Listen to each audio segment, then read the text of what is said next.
Border security is national security, and the failure of the Biden administration to secure our southern border and uphold our nation's laws has created a situation where the effects of the border crisis are felt nationwide.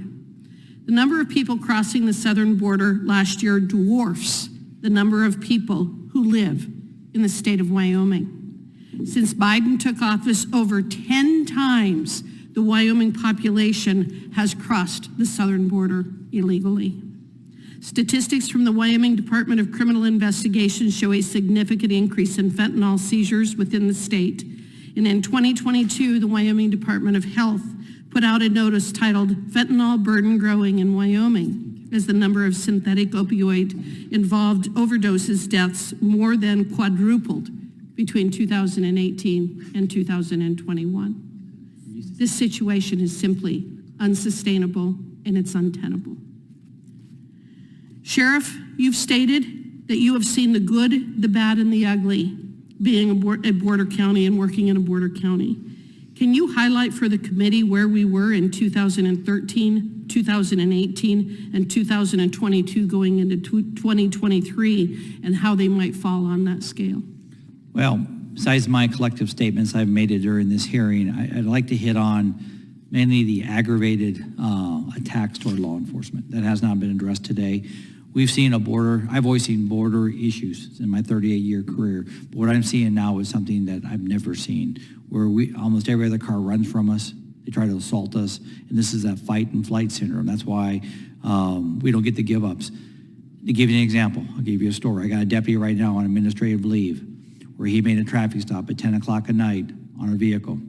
The driver got out, fentanyl was thrown all over the highway. The driver was non-compliant. Border Patrol came in behind my deputy to assist him because we work so close with him. It turned into a physical altercation based on his non-compliance. There were 3 illegal migrants in the backseat that ran during this, added more confusion to the case for my deputy. As they got into the altercation to secure the driver, they fell into the roadway. Just as they get him cuffed up, the deputy looks up within half a second, sees a car barreling at him, actually hits the suspect driver, takes him rips him out of the deputy's hand, kills him.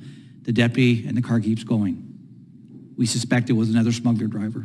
That's an opinion. The deputy performed life-saving measures on the individual.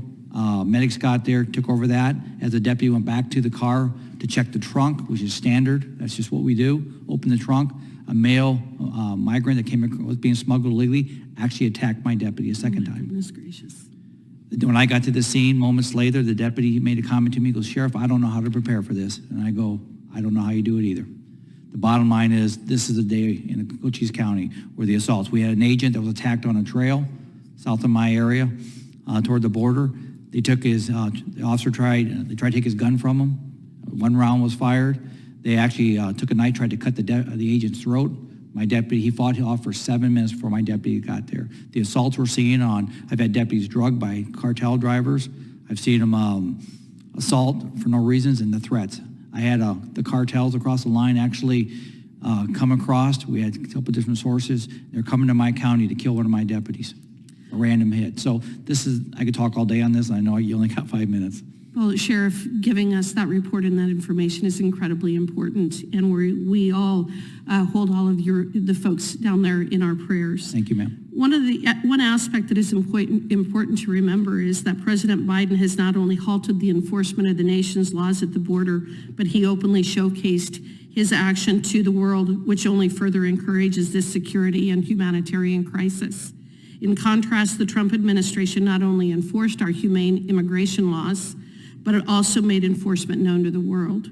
The reality is that Joe Biden has enabled the largest human and drug trafficking operation in U.S. history. The tragedy of that is, as Milton Friedman said, you can have either an open border or you can have a welfare state, or you can't have, that is just an economic reality. You can't have both. It is the poorest U.S. citizens who suffer the most when the government refuses to enforce our immigration laws and secure our border, with overextended services, lack of affordable housing, and suppression of wages. This tragedy is not only man-made, it is government-mandated, which is a tragedy and a legacy of this administration that must be fixed. Thank you.